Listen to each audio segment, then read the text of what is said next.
Well, hello everyone, and thank you for joining me. I'm Jill Bloom, Group Publisher of Walls and Ceilings, and welcome to a special episode of If Walls Could Talk.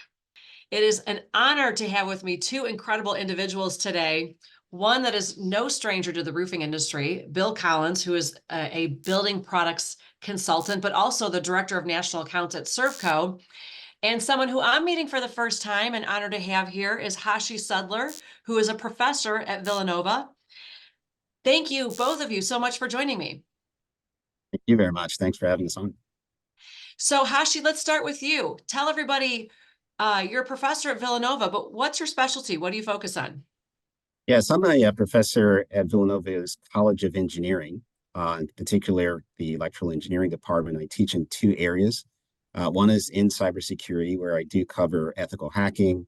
We cover malware. We cover forensics.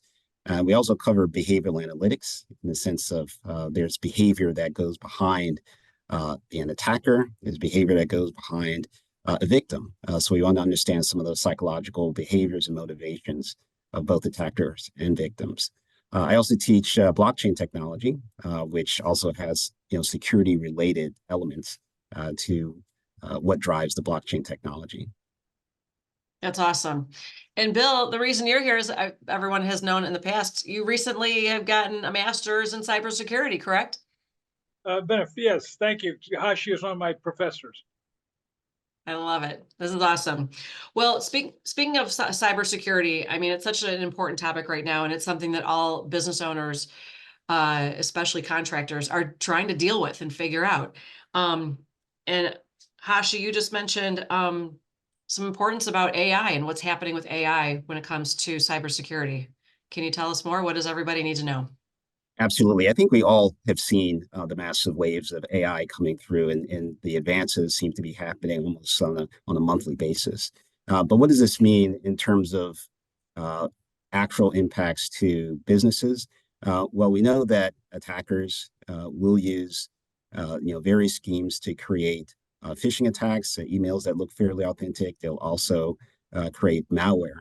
And what AI is now giving attackers the ability to do is to create these more efficiently than ever. You do not need to be technical. You can simply use an AI program to try to generate a piece of malware for you by simply describing what you want it to do.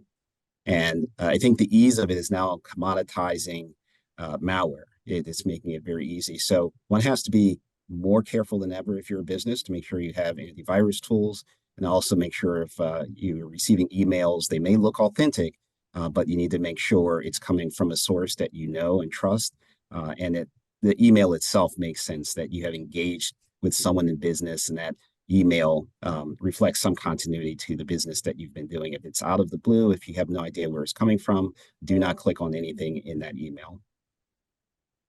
Yeah, it is. I see them all the time. It's fascinating how like you said, how authentic they can look.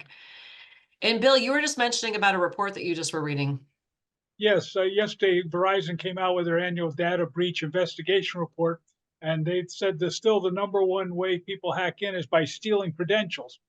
Well, stealing credentials means that they've got your password or something, which always leads to what you and I've been talking about, which don't forget to change your passwords, make them complicated. Don't forget to change them fairly often, and also don't make them the same for every one of your, things you're logging into, because once they get those credentials, as Hashi says, they've got all sorts of devices that, they can spit out millions of attacks in seconds, just duplicating it. And so then there's the number two attack is the phishing attacks that Hashi already mentioned.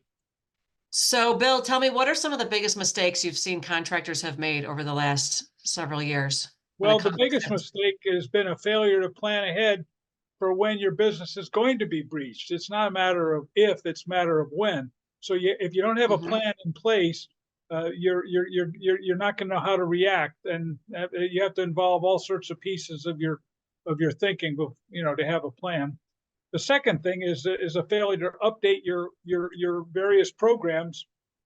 I think most everybody knows second Tuesday of every month is Patch Tuesday for Microsoft, and if you don't update the programs, you're vulnerable, and the bad guys know where the vulnerabilities are, so you got to constantly update it. And then the third failure, and I have a client who saved himself because of this, is a failure to back up your information. Because once a bad guy gets in and they grab all your information, they can shut you down. But if you've got a complete backup, you can avoid their request for ransomware and just get yourself back in business. So uh, failure to plan ahead is a problem. Failure to update your programs periodically, and then a failure to back up, it leaves you very vulnerable. So those are the three mistakes I've seen actually in the last year with real live customers. Yeah, yeah, it's crazy. So, but so Bill, though, so what do you feel like? Um, well, I've got three questions that are going through my mind right now. But you said something about updating. So every Tuesday, well, I don't even know if I realized Oh, that. Every Tuesday, okay. what Well, time first of all, most companies automatically update all their employees' computers, but sometimes people have their own personal computer. And the company's not updating it.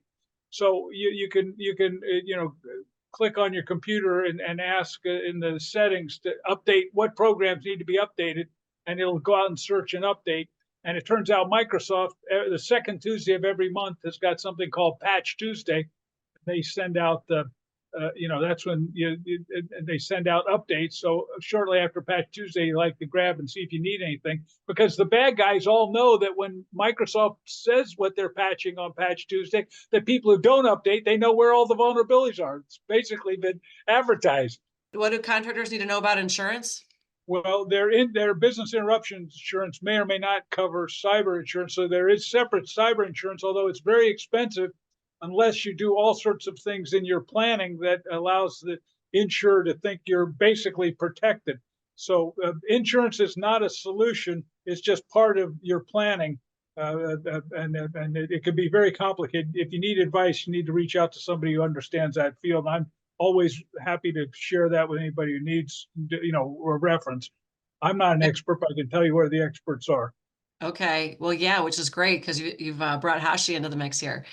So Hashi, what would you say are what are the top three things that all business owners need to do today that they can do quickly to protect themselves? I think one of the most important things to do is to make sure you are employing some antivirus tools on your machines. If you have laptops, make sure you have those loaded with antivirus tools. Make sure your staff has those on their PCs. It's the easiest way to make sure any type of malicious software is being detected that will save you in the long term in terms of having infections on your machine. The other thing you want to do is to make sure that everyone is following good hygiene when it comes to your password management. And Bill's kind of referred to this in the past, but one of the easiest ways to get into someone's account is through credential stealing and also what's known as password stuffing. And this basically is to get, if they can guess your password once, typically people do repeat use of their passwords across many different accounts. Yeah. So what they'll simply do is just go to other accounts that they believe you're using, and they'll use those exact same credentials. So they only do need to compromise it once. They could potentially get into multiple accounts for you. So again, you want to have that habits and behaviors and what we call hygiene in terms of how you manage passwords. And I think the third thing you can do is really make sure any of your hardware that you're purchasing, whether it's for your business or for yourself personally that you may use during business, is well protected. And so you want to make sure the vendors that you're working with, the companies where you're buying this hardware from, have good security policies and protect their devices very well. The most highest growth that we're seeing in cyber attacks actually is with IoT devices, Internet of Things, things that connect to the broader network. And pretty much every device is becoming an internet connected device. Now, this is great because we have a great connected world and we can do so many things with that. But as devices get smaller, their memory size is also getting smaller. So they tend not to have memory space to have a lot of antivirus software or other protection software. And so they, in general, are just more vulnerable than the typical computer that we would connect to the network. Yeah. Yeah. So interesting. So let's talk about passwords for a minute. Mhm. So There's no doubt. I mean, like you said, most people use the same password across multiple platforms. How do you keep track? How do you recommend people keep track of their passwords? If you have It's to have almost, something different for each different, right? I mean, it's almost impossible to do because the amount of passwords that any one person has moved from 20 passwords per person now to over 60 passwords per person, and that's on average. A yeah, power user who's using computers throughout the day is likely to have over 100 different accounts managing their banking, managing various other accounts that they need to log into, and it's almost impossible to have them to be different. Now, of course, that is the recommendation. Make sure they're different because if one compromises one, they can compromise your other accounts. So, how does one do that without forgetting these passwords? yeah. So, we do recommend people move to passphrases, and passphrases are longer than typical passwords, and they are small phrases. And I typically recommend having a variety of words that are completely unrelated. They may be very relatable to you. They have maybe some personal relationship, but it would be very difficult for individuals to the relationship words because they're just very different words. If you happen to be multilingual, use that to your advantage. Hmm. Actually, you can essentially have a password made up of uh, either the same word or related words, but they're in different languages. And of course, you're writing them in Roman characters. But to you, it makes perfect sense. But to another, it would be very hard to know which languages you're going to choose and how you're going to represent that. So there are ways in which you can really try to strengthen your passwords and keep them different. Use password lockers. Again, hard for people to remember them, so they tend to write them down. And that's another vulnerability if they put them on their cell Like phones or like oh, like you write them on a piece of my paper, sticky note that's sitting here because I always forget that one. and it's so painful Are to you saying forget this is them. bad? This is bad? It is bad. It is not recommended. Let's put it that way. It's a natural thing, and we certainly cover this in my behavioral analytics course. That is a natural behavior that people have as victims. Right. We are forced in this situation where it's hard for us to remember them all, so we do write them down or we use the same ones. Well, sure. And I feel like I get nervous too using a service to keep my passwords. Because what if that gets hacked? That is Right. right. Right. So if when you say a locker, a password locker, is that what you mean? Like That's a right. third party? Okay. It's a safe. And typically, yes, we do rely on companies like Microsoft to do password lockers or Google. These are fairly large companies, very strong security practices themselves. But you're all right. There are vulnerabilities even in that. There's nothing that makes Microsoft or Google or any other large company immune to cyber attacks. In fact, they do get hacked, and when that happens, it happens on a fairly large scale. What we are relying on is the technology that password lockers are based on. Lots of encryption, keeping these in highly encrypted, what we call, um, you know, SHA-256 and other very high encryption technologies that make it very hard to crack. But there's always that potential that someone could get into a large company, get to a password locker if they can get through all the security gates and try to crack some passwords. Yeah. Right. And who knows if there's, what do you call it, a mole who's been hired by one of those companies that's all of a sudden get in there and help everyone get exposed. I don't know. We hope That that that doesn't. you're right. I mean, that is also another concern that we always have is the insider. And we talk a lot about the potentials of insiders who have access to all of the information. They know the systems. Maybe they themselves are an administrator and they have access to the systems. And perhaps the relationship between that insider and the company goes south. There's maybe a souring of a relationship. And perhaps the person is dismissed from the company unceremoniously, and that person may want to take revenge. If the security is such that the person still has access after they've been just dismissed from the company for a day, even for a few hours. They could use that window of time to try to get revenge on the company, or the person may still be an employee and simply do something malicious while they are still an active employee with active accounts. Yeah. So when it comes to antivirus, is there any one that's better than another, or just make sure you're using something? I would say certainly try to make sure you're using something. McAfee is regarded as one of the leaders in this particular space. So yes, if there's some McAfee software you can put on your desktops or your laptops, definitely do that. And so if somebody has gotten hacked, what their website has been taken over. They can't get in, and someone's, asking for a ransom. What do they do? I think in this particular case, if you are a business, and just keep it on the business side for a moment, it's very important for you to reach out to an authority, such as either the FBI or to local police authorities, to let them know that you do have a breach. Now, the FBI certainly works with companies all the time, understanding when they are being attacked, because these attacks can spread from just one company to many companies very easily. And you may be just the first indication of a massive campaign. Mhm. So the FBI, these things happen. Typically, companies don't like to reach out to authorities because, one, there's an issue of embarrassment, and that my company's been attacked. They worry that their customers will find out, and customers will abandon them fairly quickly, knowing that your company's been attacked, and maybe their accounts are being hacked. So there's a reticence for companies to reach out to authorities to let them know this is happening. Now, the FBI does keep that type of outreach anonymous. So be assured that even if you're reaching out, your information is not going to be spread to the general public. What unfortunately tends to happen is that companies stay silent for a very long time, maybe a month or two. And at some point, they have to disclose because the exposure is so large.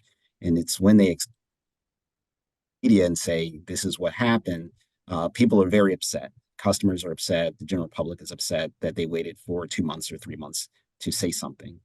And that we certainly discourage companies from waiting so long, because this is certainly a blow to the customers. They feel double compromised, but it's also a win for the cyber attackers. They essentially are going around with anyone saying anything about their activities, and they're repeating the same actions for other companies.